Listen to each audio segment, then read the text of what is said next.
Oh, that was lovely, Maddie. Thank you very much. You were mentioning to me, I think it was the first tune, was it for Kenneth's sister-in-law? Is that correct? It was written by her or Oh, made by her. Yeah, it's called Miss Elizabeth Garland, and I believe she made it for her mother. So that was by Ailey Mackenzie. And I learned it when I was, I don't know, 12 or something at Solmarostig at a course that the whole of Dachas taught a course at Solmord. And then the other tune was Maggie West's by Myra Green.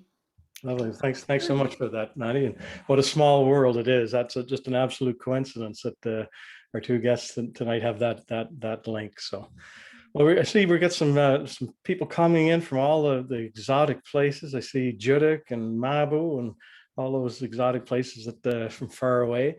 Manhattan, Vancouver, somebody normally from Alaska, but calling a little closer tonight. So looks like we have a good crew settling in. So I think we'll get underway here.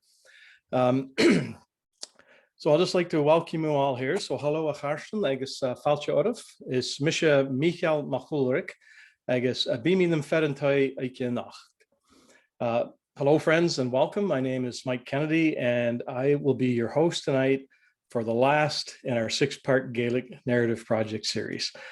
We, the hosts, I have to say, have enjoyed these immensely, and your company as well. Sound Ballymore, Halifax, Ahami. I'm calling in from Halifax, Nova Scotia, or Chipuktuk in Mi'kmaq, the ancestral and unceded territory of our kind neighbors, the Mi'kmaq people. The Gaelic Narrative Project is fundamentally about reauthoring. That's helping us to regain authority over the telling of our own stories and to tell more of the stories that help us thrive. So that will be the focus of our session tonight. And it's entitled Bunas Cionn, upside down is what that means, or as we might say more colloquially in the Maritimes, arse over tea kettle. You hear that quite frequently. So the question that we're going to turn Bunas Cionn is, ask not what you can do for Gaelic, ask what Gaelic can do for you. So in order to explain that rather unusual title, I'm going to avail myself of an old Cayley tradition, and that is a hiat skiel ak ferentai ak skilgawa eranai. The first story from the host and tales until dawn from the guests. So Kenneth and Maddie, you didn't realize you were going to be here quite that long. So I'm very thankful for your commitment to this enterprise. So what I'm going to do is tell you a story that kind of sets the context for why we want to look at flipping narratives around, why we can tell healthier stories. This story could start in many places, but tonight we'll begin at Dr. John Hugh Gillis Regional High School in Antigonish, Nova Scotia. Students in the International Baccalaureate program in Nova Scotian high schools have the opportunity to do self-directed learning in languages other than English. So in Nova Scotia, we've had programs in French and Spanish and Arabic as an example. So Emma Smith, a student at Dr. John Hugh Gillis, expressed an interest in doing the same in Gaelic, but no such program for Gaelic existed. So fortunately, a teacher by the name of Lindsay McInnes stepped up, tapped into the resources of Gaelic Nova Scotia to develop just such a program, which Emma then embarked upon and passed with flying colors. The first person ever in the world to do a Gaelic International Baccalaureate program. That's the good part of the story. Here's the not so good part. When describing her efforts to get the program developed, Emma noted that some teachers and administrators at the time kind of turned it into something bigger than it needed to be. It got offensive. And they kept saying to me in Gaelic, Gaelic is not a language, it's a dialect, which means nothing, and discouraged me from taking it. So rather shocking attitudes for educators at a school with a Gaelic name and the heart of an ethnically Gaelic community in the heart of Gaelic Nova Scotia. In fact, Antigonish prides itself on being the Highland heart of Nova Scotia, and that's where one of our guests tonight, Mary Britton, is coming to us from. So here's another story from the same place. A professor, I think my iPad's officially died. A professor at St. FX University told me he is approached by another professor from the US many years ago seeking a donation for a symphony. He said, without the symphony, there is no culture in Nova Scotia. The second professor asked, what about Gaelic culture? What about Cape Breton fiddling? To which the first professor responded, I'm talking about real music. So good enough music to attract the interest and attention of Beethoven back in the day, but not real music, according to yet another educator helping to shape the minds of young people in an ethnically Scottish community. Or how about when we installed Gaelic road signs a few years ago in these same ethnically Scottish in Eastern Nova Scotia and Cape Breton? Cape Breton columnist Parker Bar-Stunham felt the need to jump in and point out that this was all rather a silly exercise and asked the question, are these even real names? So our language isn't real, our music isn't real, even our very names are not real, or at least not important enough to be uttered in public. I was tempted to write a response to that last item and entitle it, are these even real names? Asks man with 3 last names. But I decided to let it pass. Partly, I hope, out of increasing wisdom as I get older. Old age doesn't come alone. That usually speaks to gray hair and aches and pains, but hopefully there's a benefit to it as well. But also because constantly tackling these attitudes is an exhausting and draining experience. Unfortunately, these attitudes are not at all uncommon. We run into them over and over again here in Nova Scotia, in Ireland, and in Scotland. The more deeply engaged people are with the culture and with working towards its well-being, the more they will hear stories like this that tell us that Gaelic is a dead language or a dying language. In either case, don't waste any money trying to support it. It isn't even a real language anyway. Let it die. It's no great loss. Or Gaelic culture is kind of backwards and inward looking, stuck in the past. It gets far too much attention and support. Money could be better spent elsewhere, like on healthcare, as if those are the only 2 options for where our tax dollars will go. So before we begin looking at healthier narratives tonight, which is really what we're here to do, we'd like to invite you to consider the impact of these stories, which repeatedly point out the imagined inadequacy and inherent inferiority of Gaelic culture. What toll does that take on us as a community and as individuals interested in engaging with the culture? What opportunities do we lose? So we're going to post 2 topics in the chat box for all of us to discuss. The first is going to be, how do stories like these impact you and your Gaelic journey? Maybe you have some examples of that kind of demeaning or dismissive attitudes that you've run into. And the second one is, do you have a Gaelic story you would like to get rid of? So that might be a story you have about Gaelic, or it might be about yourself. So any belief that you personally hold that you feel is keeping you from fully stepping into the culture in a way that you would really like to do. Okay. To discuss these questions, we're going to be directed into small breakout rooms. So a lot of you have been on the calls before, so you're familiar with this routine. We aim to have about 3 people in each room, but depending on who jumps in and who decides not to, we sometimes end with 2 or 4 at times. So when you get into the room, please take a moment to say hello and get settled in. And then we'd like each of you to share your thoughts on the 2 topics. So you'll be in the breakout rooms for about 12 minutes. So if there are 3 of you, you'll each have 4 minutes. If there are 4 of you, you'll have 3 minutes each. And if there's 2, you'll have a dandy 6 minutes each to compare notes. There'll be a little clock that will count down the time if you're kind of concerned about if you're talking too much or so on. And just a minute before we close the rooms, there'll be a little kind of a pop-up that will tell you that we're going to wrap up in a minute. So we're going to head into those rooms now. And once again, the topics are going to be in the chat box, and they are, how do the stories like these impact you and your Gaelic journey? And is there a Gaelic story you would like to let go of? So we'll see you in the rooms in a few moments. All right, welcome back, everybody. I hope you had some interesting conversations. I certainly enjoyed the chat we had in our group. So what we'd like to invite you to do, just for the next couple of minutes, if anything powerful came up for you in your discussions, why don't you enter that in the chat right now? Anything that you talked about that really struck you or moved you about your discussions? So I'll give you a few moments to type away in the chat room.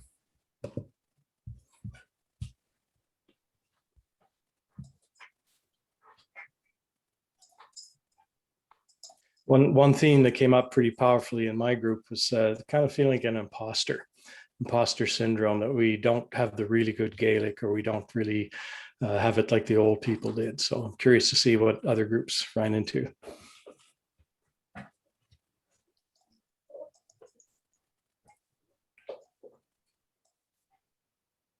No, interesting. Learner Gaelic is not good enough, and somehow Gaelic is hard to learn. That's a common one I've bumped into myself.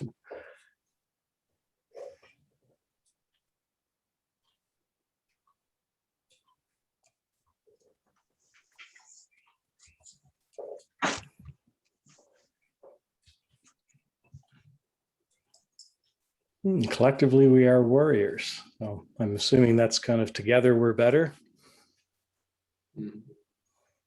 Yeah, the assumption that one should have Scottish heritage or background to be interested in learning the language can be off-putting. Some of the great tradition bearers in Cape Breton are not of Gaelic ancestry, although that's complicated because you do become parts of the community. So yeah, anybody that comes into the community can be a great learner. One of my professors at Edinburgh University, his ancestry is from England, but you wouldn't find a better Gael on the face of the earth. What's his name? Donald Meek. His fellows were preachers, Baptist preachers. How do you spell his last name? M-E-E-K. Oh, Meek. Yeah. Oh, I missed the K. Sorry. Yeah, you find that name in Sky? It could be too, yeah. Oh, here's another one. Gaelic was used when speakers didn't want children to understand what they were saying. It was a secretive language, not for everyone. So hopefully that's a story that we're planning to let go. All right, so I'm going to move along. Please feel free to keep adding your chats here. So the bottom line here is that Gaels have suffered a long history of persecution and outright attack at the hands of what became the world's most powerful empire and language. So violent warfare, loss of independence, displacement from ancestral territory, and access to the resources that went with it. And on top of that, nearly 700 years of anti-Gaelic legislation. So legislation designed to speed Gaelic to as quick a grave as possible. So it's hardly surprising that the language and culture is on a shaky ground today. And when we look at the scope of that damage that's been done, and at attitudes ranging from apathy to outright hostility, it's easy to become downcast and disheartened, and perhaps even overwhelmed. So what can I, as one person, really do for Gaelic against such a tide? Well, I think there is something that each of us can do very powerfully and each and every day. And that's to reverse that question and ask instead, what can Gaelic do for me? I could even feel some of the energy bubbling up in my group, even though we were talking about stories you want to let go. People were starting to already talk about what they wanted to do, what they wanted to get into their life with Gaelic. So when we reverse that question, we're asking, how does Gaelic enrich my life and fill it with joy and meaning? And the answer to those questions are truly our stories. They're not stories about us, they're stories from us. And stories built on genuine love are indestructible. As the old Gaelic proverb says, an end will come to this world, but music and love will endure. And I have just the guests to take us on that journey and tell us those kinds of stories tonight. So let me please now introduce you to Kenneth Mackenzie and Maddie Britton, my guests for tonight. So I'll start with Kenneth, since I've known Kenneth for a very long time.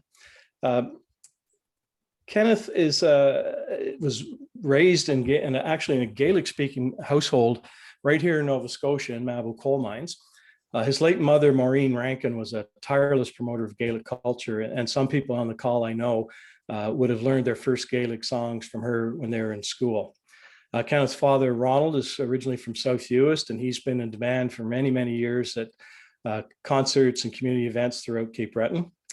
Kenneth's younger brother, Callum, plays Cape Breton style piano and is married to a fiddler, Alexis McIsaac. His sister, Sheena, is a Cape Breton style piano player as well, and she works for the Highland Council in the other Inverness, the one over in Scotland, where her children are attending Gaelic medium education. Kenneth's oldest brother, Angus, is a piper and a whistle player with the Gaelic trad group Dive, and also lives in Scotland on the Isle of Skye, where his children attend Gaelic medium education in Portree. And Kenneth himself is a piper and a fiddler of some renown. So a very rich and Gaelic environment within the Mackenzie home, though a bit weak on step dancing, I have to say. But Kenneth is a pretty clever fellow, and he came up with a really ingenious solution to that by marrying Jenny Clewitt, who is an accomplished step dancer and a Highland dancer as well. So Kenneth is the director of education at Colishin the Gaelic, the Gaelic College here in Nova Scotia, and vice president of its new campus in Mabo. He's chair of Corlin the Gaelic, the Gaelic Council of Nova Scotia, and has been working with a really committed group to establish North America's first Gaelic medium immersion school right here in Nova Scotia. So, Falcha or Chainik.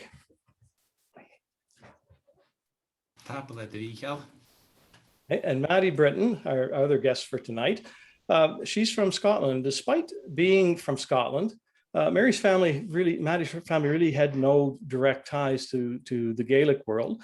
And being raised in Edinburgh, you might think she's pretty far from the influence of the Gaelic-speaking districts. But in fact, Maddie fell in love with Gaelic at a very young age, even before she started at school, and soon found herself involved in Féis Donajan, the Gaelic Féis movement, where she was, before too long, singing Gaelic songs, speaking Gaelic, playing clarsach, as she did for us this evening to welcome everybody to the session tonight.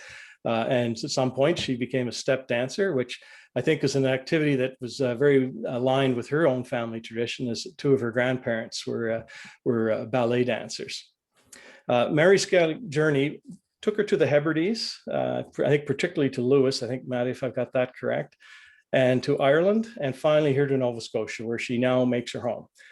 And she's very deeply engaged with the community here.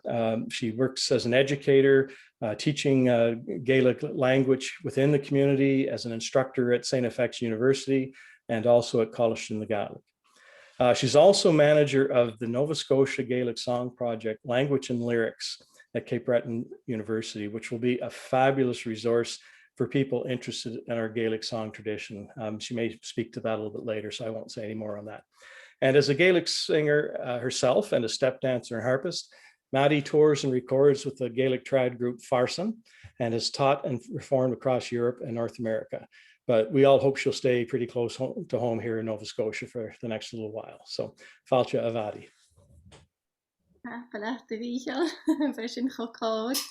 Thank you. Okay.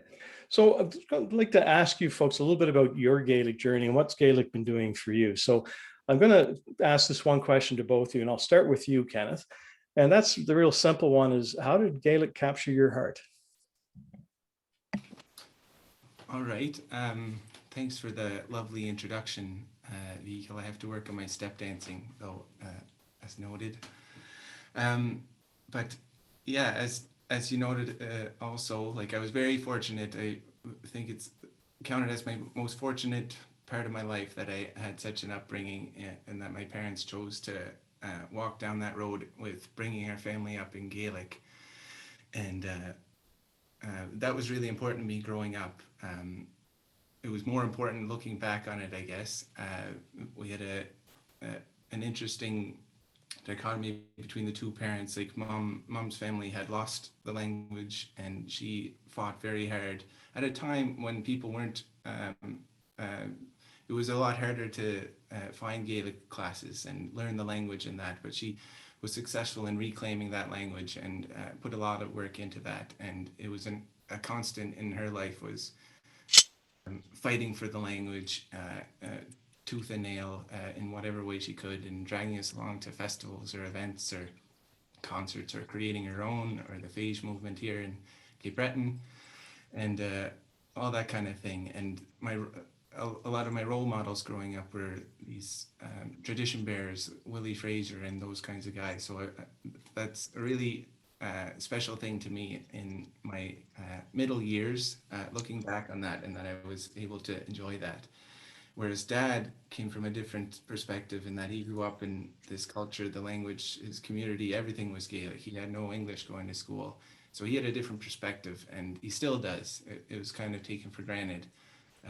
And so that was an interesting thing growing up, and I don't know where I fit, because you come along with both of them.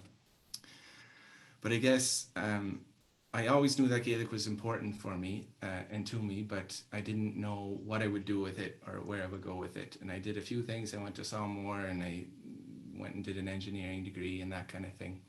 But I went traveling in South America. So I was trying to think of this question specifically, and how did Gaelic grab you? And this one kind of fits in that I was traveling South America for quite a while, having fun, young, with a friend, and did all kinds of fun stuff. And but increasingly over the weeks and months, I found myself sitting in internet cafes with all the things you could be doing in South America as a young guy, just there for fun, not working or anything. I was sitting in internet cafes, and one day I was sitting there and listening to Willie Kennedy tapes on YouTube, just whatever I could find. Willie Kennedy being a local fiddler here in Mabu that I grew up respecting a lot. And I just couldn't get enough. And I kind of realized, like, what am I doing sitting here in Bogota in an internet cafe, listening to Willie when I could be home? So it kind of just, that moment always sticks in my mind as it gave me a place in the world, though I was far away from home, that I should be home and that this stuff is important to me.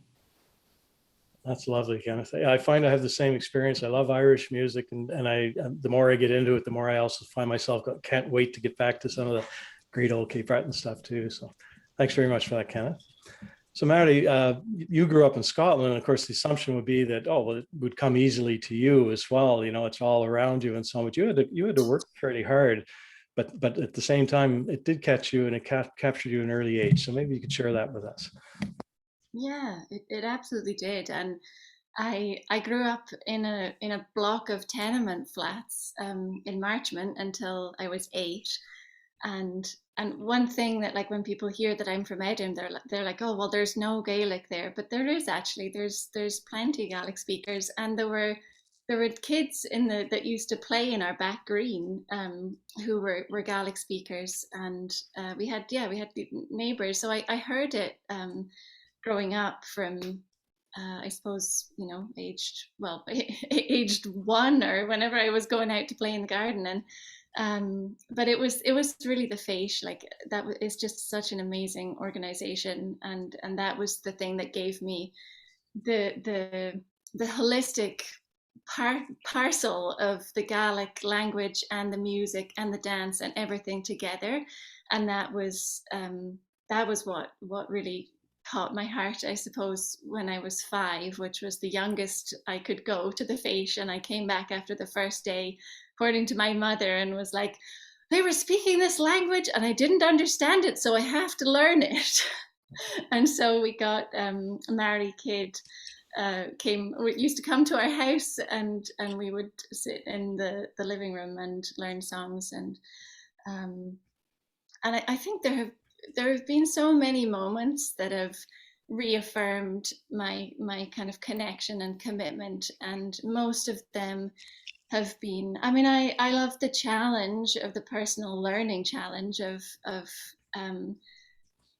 I love the sound of the language and all of that, but really the main points of connection have been with people, and that has been what has kept me going. So my mother, although not being a Gaelic speaker, has always been so supportive, and she kind of instinctively knew that I had to get to a really immersive Gaelic speaking community. So through the Fèis, she called up the woman who was the contact person for Fèis Taighonachi in Nish, Ness in the Isle of Lewis, and Katie Mary, bless her heart, Katie Mary Mackenzie and Donald, her husband, agreed to take this wandering 14-year-old. So I got all the trains and buses and ferries and everything to Stornoway, and I stayed with them for a couple of weeks that summer when I was 14, and I just, they were so good to me and so welcoming, and that was a really like, I don't know, it was just, I felt so welcomed by them, and Katie Mary would take me to all these council meetings, and I was really inspired by her, like her passion for local politics, and I think that was a big part of it as well, was the social justice element. Like I remember even before I went to the Fete, I remember learning about the clearances and the effect that that had on me of this like absolute outrage that I felt as a 4 or 5 year old, that people could be burned out of their homes and driven from the land that they loved, and that had happened in my own country not that long ago, and that just seemed like such an utter travesty and tragedy, and I wanted to be part of doing something to heal that, and I do still. I think that's one of the things that I think of those generations, and I just hope that they somehow feel the love that we still have for the culture. It's lovely, Maddie. Thank you. I have that same feeling when I look at sort of those horrible moments in history. I just try to look at the community that I know, the people I know, and think, how could we put people like that through such a horrible time? So it's nice to remember those folks in action as you do. So, Yeah, all right. Empathy, I think, for Yeah.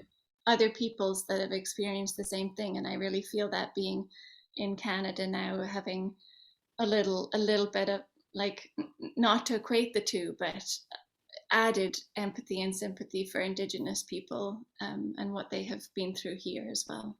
Yeah, I think there can be a gift in that type of thing where we the more we understand ourselves, the more we can understand and really empathize with others that have suffered similarly. So, well, thank you for that. So, Maddie, I think we'll stay with you, and we'll come up with a second question. So I know you're both extremely active and engaged. That's quite interesting, but I'm curious about what is it about what you're doing that really is giving you energy and joy. So the question I'm going to flip to both you and start with you, Maddie, is what is currently filling your cup? Oh my goodness. Where do I start? I know we've like talked about this a bit before, but well, I think, I mean, the reason that I'm still here, so I've been in Nova Scotia for 5 years, and the plan was just to come here for a year as an adventure and then go home again. And I stayed because there are so many projects here that I feel are so valuable, and I guess I felt like I had something that I could contribute, and that's a big part of what keeps me motivated, I suppose, with Gaelic is the feeling of being able to contribute to community. And so the Language and Lyrics Project is definitely one of those things, like the opportunity to create this finding aid for songs. So we're creating a database of the songs made and known in Nova Scotia and digitizing a lot of texts for those songs. So facilitating people's learning and research. That really excites me. And but actually one of the main things about the project that I enjoy is getting to use Gaelic just in a very unself-conscious kind of way with my colleagues, Heather and Mary Jane Lamb, and that is, and Heather Sparling, the project director, and other folks that work on the project. Like I do a lot of teaching, which I absolutely love and find really rewarding, but it's nice to be able to use the language in a different context. So that's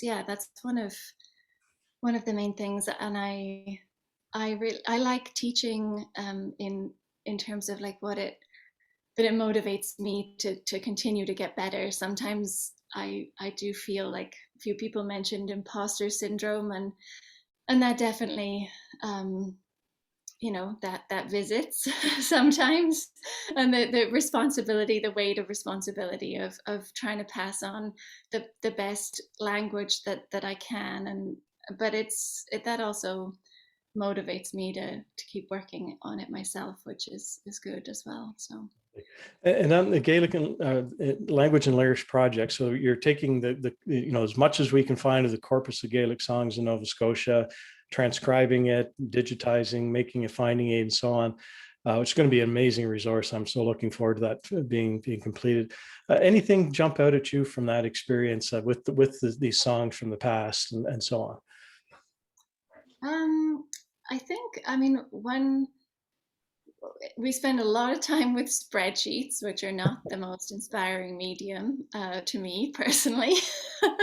but what I love is how when you come across a song that's, well, I love working with all these songs that haven't been transcribed yet. We've been organizing a series of transcription frolics where we get the community involved to help us transcribe the songs, and the conversations that come out around those are great. And it kind of feels like this detective work that we're doing together, and that really, I think, illustrates the ethos of the project, that we're trying to do this with and for the community. And I think for me, learning about the Nova Scotia Gaelic song corpus is helping me to learn about the place too, because the connection between Gaelic art and the land is so strong. And you know, I really love the community of Margaree. I spend a lot of time there, and so all of Malcolm Gillis's going through like Smeadach and Crachs na Lean, and hearing some of those songs in the archives, and learning them and reading them, and you know, working on the digitized texts. It's just so nice to discover a place through the eyes of somebody who also loved it and put that into such beautiful poetry. And I think, I mean, that is universal throughout the Gaelic communities everywhere, that love of land and celebration of it in song. And I think it's something that's, I mean, I don't know how unique it is to the Gaelic culture, but it seems quite unique within our Western world anyway. And it's something that I really appreciate. Yeah, I find it really connects me to those people. I sort of feel like I'm there with them in that time and place as well. And I had a lovely visit with an older fellow up in Trotternish and Skye, and he was in the Merchant Marine and told me he was the first person in Skye ever to learn Manian Down the Chore, which is also a Malcolm Gillis song. And he asked me if I knew it, and I said, heck, I lived like 2 miles down the road from where he used to live. But he sang it in the Kilmuir Hall, and he said you could hear a pin drop in that hall, because everybody knew this was good poetry, but they didn't know who composed it, and they were just going insane with curiosity. They were just a community of people who really knew, you know, it wasn't a literary society, it was just a normal community of people, farmers and mechanics and so on. And they were just so tuned into that literature that they knew right away something's up. And he loved that moment, that he had that secret that they didn't have. So Yeah. thank you for that, Nadia. It was lovely. So Kenneth, we'll go to you. So you also got an enormous amount of stuff on your plate. What is it all doing for you personally? What are you enjoying about your many activities? Weekends. Just kidding. Well, it's Friday. Just kidding. I was thinking about this, and it's a tough one, but I'm a father, I'm a parent, and I have young kids, 3 young kids under the age of 5. So I think that's pretty much filling my cup these days, and it's driving a lot of what I do. And I was thinking, like, my wife and I hadn't done much language planning before we had kids, and I hadn't personally thought about it a whole lot, or in hindsight, I should have thought about it more. But I remember holding the babies for the first time. We had twins first, but holding one or the other. I think it was Duncan. But it was a very clear, there was no question what language I was going to speak to him. And was just very automatic, and it was Gaelic, obviously. I hope so in this context. But from then on, I made a conscious decision that I was only going to speak Gaelic to them, and I have. But that's driven a lot of things extraneously as well. It's driven my career to where it is now, the endeavors I'm undertaking, the different projects I'm involved in. But it's also, I think, would hypothesize that it's made me a better father than I think I otherwise would be. Uh, and and I'm not saying that I'm any better than the regular father, but just the better father than I personally would be otherwise. In that, I think that, well, first off, handing off a language or raising a kid with an opportunity to have a second language is its own reward, and its own reward in a double worldview and all that kind of thing, and the relationships they'll build and the community they'll be involved in. But I also find that I spend more time with them because I'm desperate to teach them this language and to immerse them in this culture. So I find myself just sitting with them and engaging with them more just to pass on the language. And whether that's just playing games, I would do that anyway, but I find I would argue that I think I do it more than I would otherwise because I want to pass that on. And it's kind of an intentional engagement with them. And that's what I would position. And I think that filters out to the rest of the community. Like, we all want to pass on this language and this culture, and we want to do it in a really healthy way. And here in Nova Scotia, we've done such a great job with Gaelic Ekbala and those community building, activity-based learning exercises that it's so neat to see the community that's building up from that. And I can only see good things continuing to build from it. Thank you, Kenneth. It's very interesting how you're both kind of circling back to the community involvement, like the community helping you, figure out these songs. That was an old tradition. The people go through a song and a word would come up and everybody would discuss it. Well, it was used this way in this poem and that sort of thing. And another thing I've noticed is just the beauty of the way older people and younger people connect in Gaelic culture. It's like kind of like you say, Kenneth. That they seem to be very intentional in wanting to be engaged with young people, to pass on a tradition that not so much that they feel that they're important, but that they're part of this passing on of something that they think is important. And it makes for a lovely interaction, I think. So, all right, well, thanks for that, Kenneth. So I think we'll stick with you and we'll come back and ask the final question that we have for the two of you tonight. So take us into your future, however far ahead you'd like to go, and tell us, how is Gaelic enriching your life? What's going on for you? All right. Are you hearing me all right? I just saw Margot's note there. Okay. So yeah, in the future, how is Gaelic enriching my life? So I'm involved in two heavy projects, I guess, right now. And one is Taiscalan Nadrachajet, which is establishing a primary immersion school in Mabu here. And we're doing it independently, so outside of the school system, for several reasons. But one is that we don't want to just raise Gaelic speakers, we want to raise Gaels.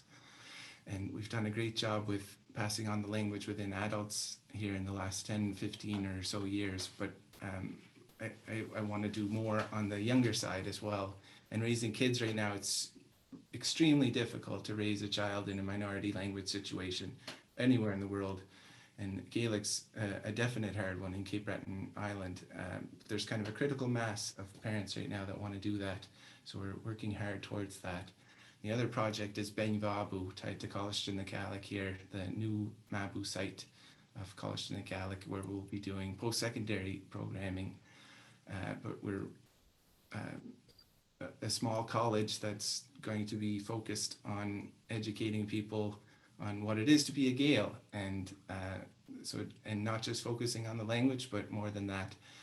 So I would hope that in the future that Gaelic is, and what I'm doing in Gaelic is providing a means for people to be more aware of who they are within the world, and that gives them some insight into other people's cultures. And I think when you dig right into it, the values that are important to us as Gaels are values that are important to many cultures, folk cultures around the world. And the further you dig into it, I think it becomes more apparent that we're more similar than we are different. And that's what I really like learning about, or I hope that comes out of this whole Gaelic revitalization, is that we become closer to other peoples rather than thinking of it as an insular type of revitalization, that we can connect to others. And the more we know ourselves, the more we can connect to others, I guess, as individuals, as a collective, as a community, everything. Very nice. So for you, a Gael is someone who has values and connected to the culture. That, you know, it's not an exclusive lineage piece. It's about more about how you want to live your life. Of course, yeah. Mm-hmm. Lovely. All right, thanks, Kenneth. So Maddie, over to you. What does your future look like? What's enriching your life in the Gaelic world? Well, I think Kenneth expressed that really beautifully.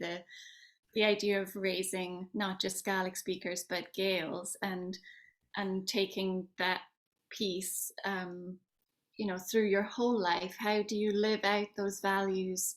If we can instill them in children, I would love to be living in a situation where I feel like Gaelic is a lifestyle, and not just my work, which I find very fulfilling, but that it's everywhere, all around me, and that we're living it deeply. And I can't remember who it was, but someone I think it was Bernadette, talked about a way to combat these kind of negative attitudes is just by welcoming people in to this delicious, you know, language, a Gaelic voice de vin. Like, if we can live that vibrantly and joyously, and with as much energy and passion as we can, I think that goes a long way to protecting ourselves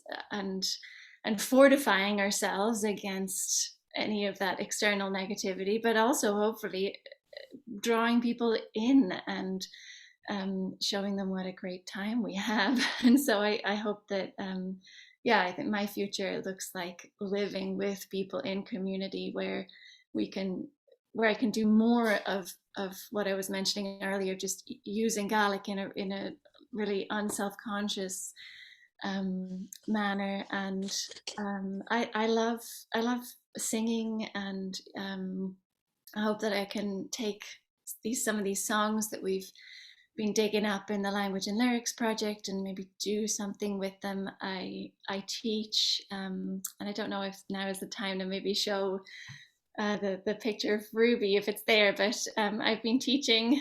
This is Ruby MacDonald, who is Sabra McGillivray and Ian MacDonald's daughter, who I've been teaching for, goodness, like 3 years or something now.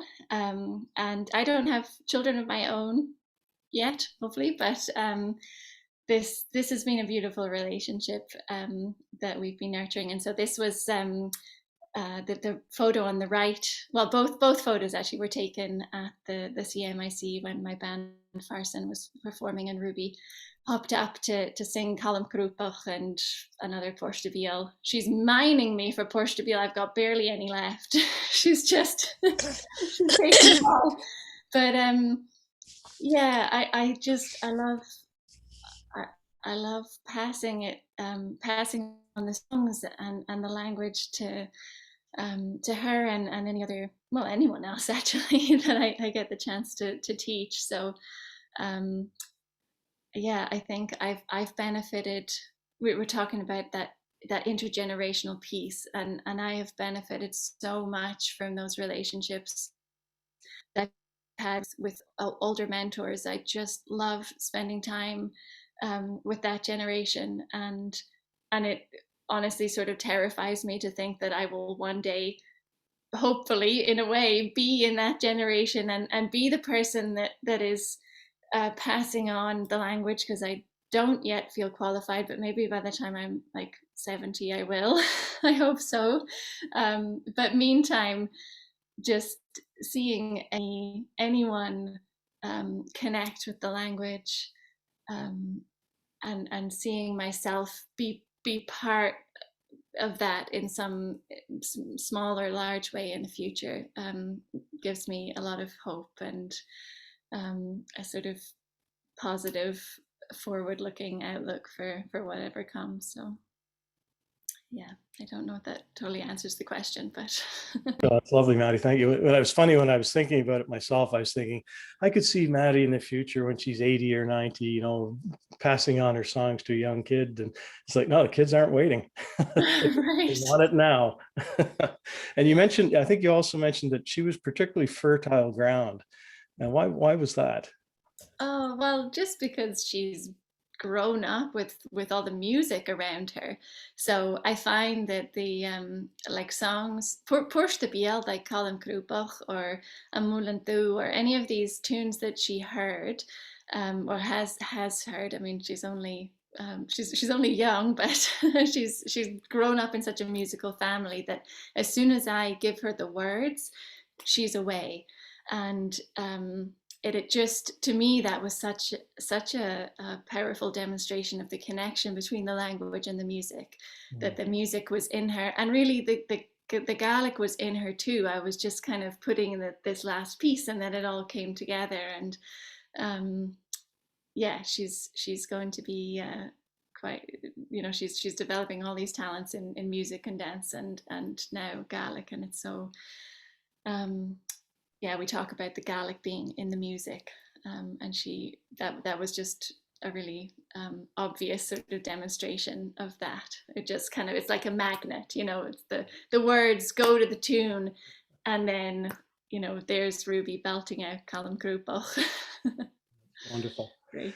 Yeah, thank you. So yeah, I think we often get focused on how much we've lost, which is significant. We do have to honor that, but there's a lot beneath the surface, and I think these kind of initiatives really start to bring that back into connection. And it's a lot more powerful, I think, than we might expect. So, all right. Well, thank you very much for that. So what we're going to do now is we're going to go into our breakout rooms again, and this will be a little bit longer this time. We're going to have a 15-minute breakout. And we're going to ask you to contemplate a couple of questions. So one is, what stood out for you in these stories? And what can Gaelic do for you? So we'll see you in the groups. I'm back here in about 15 minutes. Pass it on to my kids, share my heritage and culture as much as I can. As always, I feel moved to learn more songs, an extra move to work on no longer letting the imposter syndrome stop me from singing them. Amen, Caitlin. I am in the same boat as you.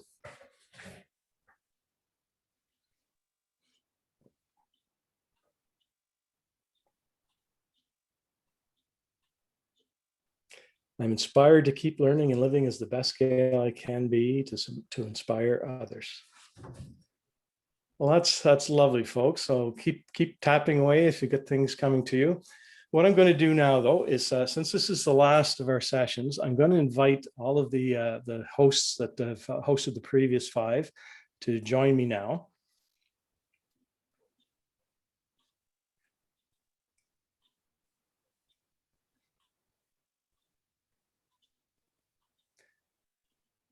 So I'm just waiting for them to assemble.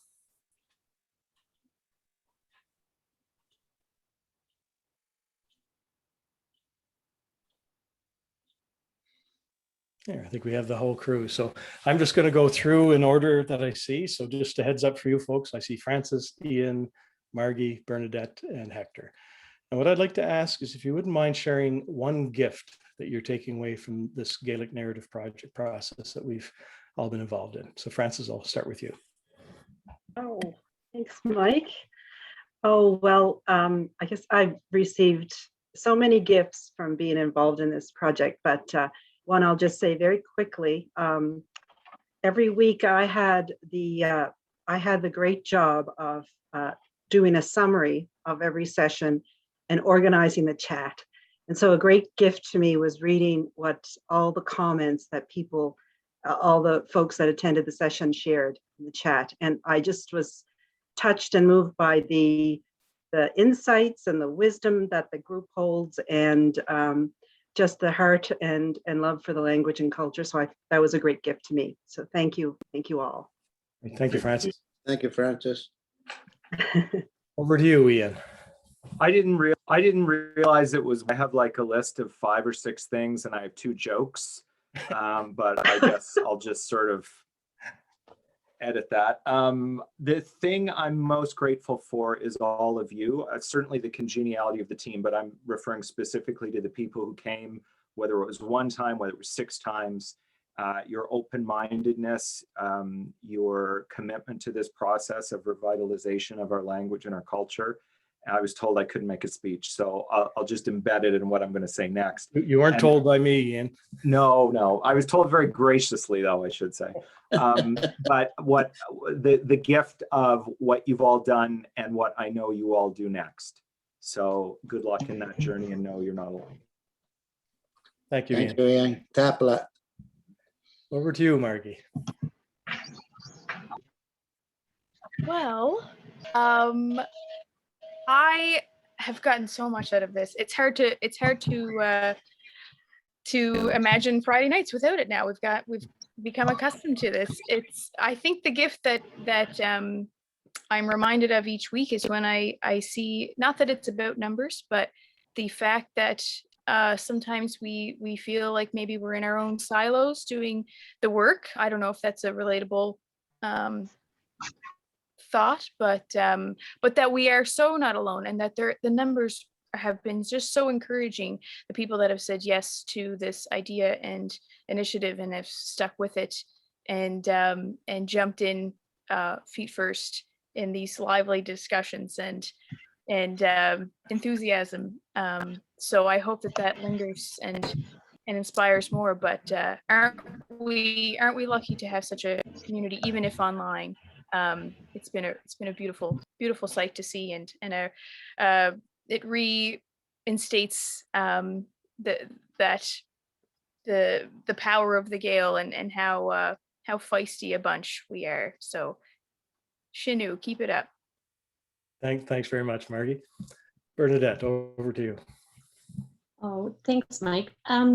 I think what I'm really struck with was the opportunity we had, and I think each of us did, to really get to know the guests that we had in our group each session, each week, and the stories that they shared, and the stories folks didn't even get to hear were so deep and so interconnected to the way they lived their life or thought about their life or how they expressed themselves as a Gael. And so I just feel really privileged to carry that with me going forward. The women that I had many conversations with was Nona and Mar and Amber.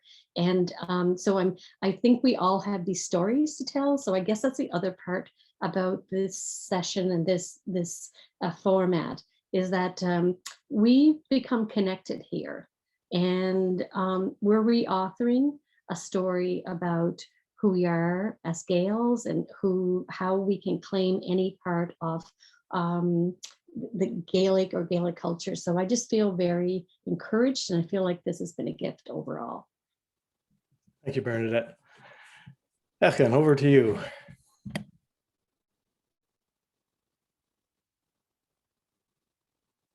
You're muted there, Hector.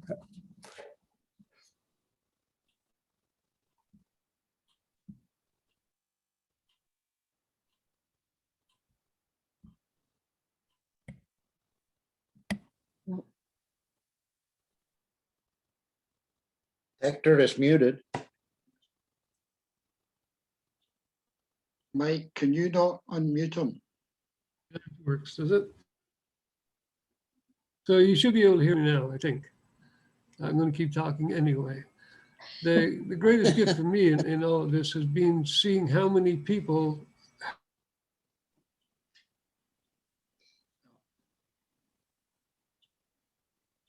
So one of the gifts that Hector did not receive from this is good internet, unfortunately. That's one of the dark sides of living in Cape Breton. So maybe I'll jump in and finish if Hector can rejoin us. Hector, are you able to jump in? Or are you done? I'm here now. Oh, Talk here fast. for a few seconds at least. It's just all the people who tuned in every week. There's a wonderful group of people been working with here in this team, all the hosts and the guests that have been here. Just to know that there's that many people of this interest out there, it's gratifying and it's wonderful to connect. I think we're all feeling a little disconnected for various reasons, and this has been just All right. Well, thanks, Hector. So I guess I'll jump in. So many gifts, especially with how we connect and build community through this series that have come up for me.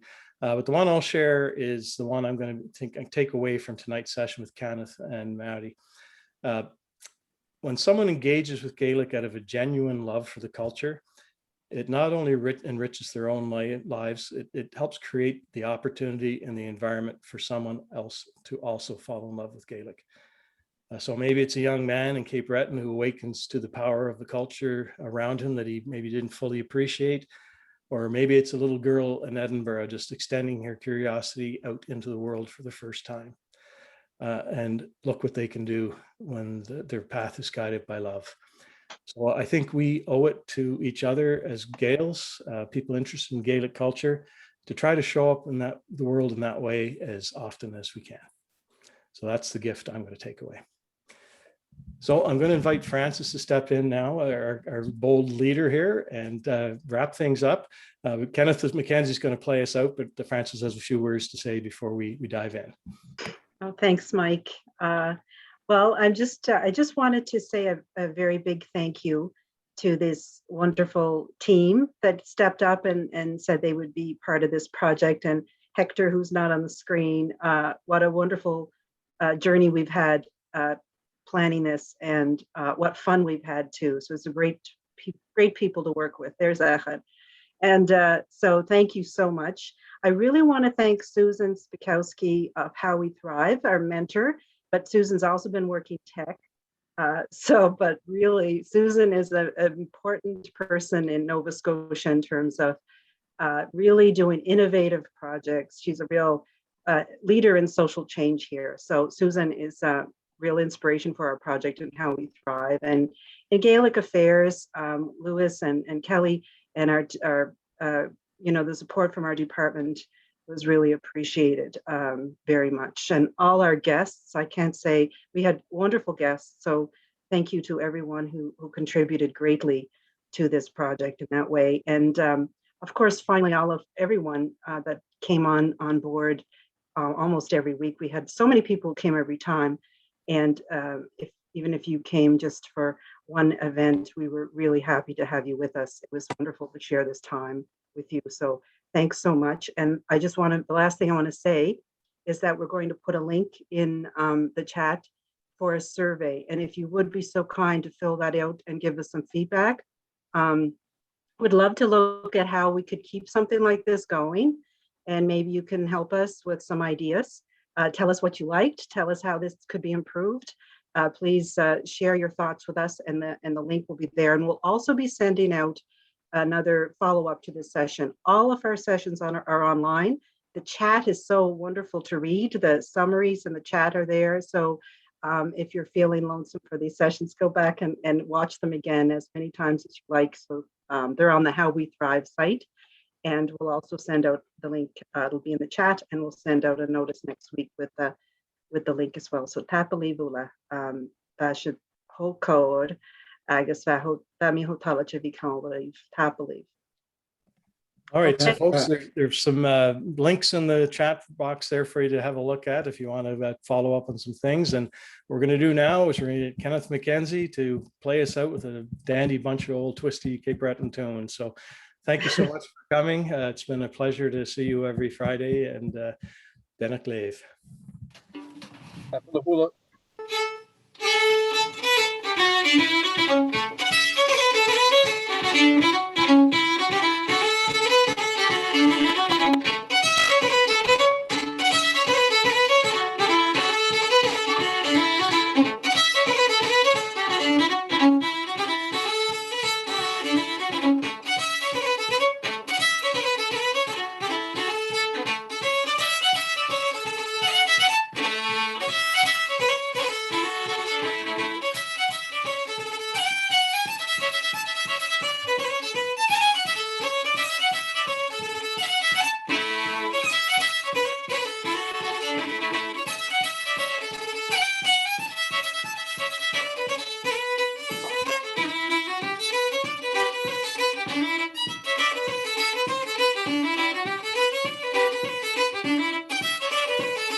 Lovely. Hello, Chani.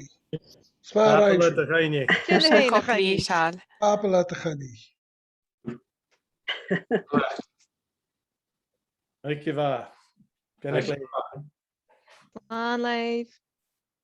Dankjewel, Liv. Dankjewel, lief. Enriches. Dankjewel, liefs. Tap leaf. Thank you. Dankjewel, lief. Thank you, Jen, for the dance. Dankjewel. Dankjewel, dat was wat. Dankjewel.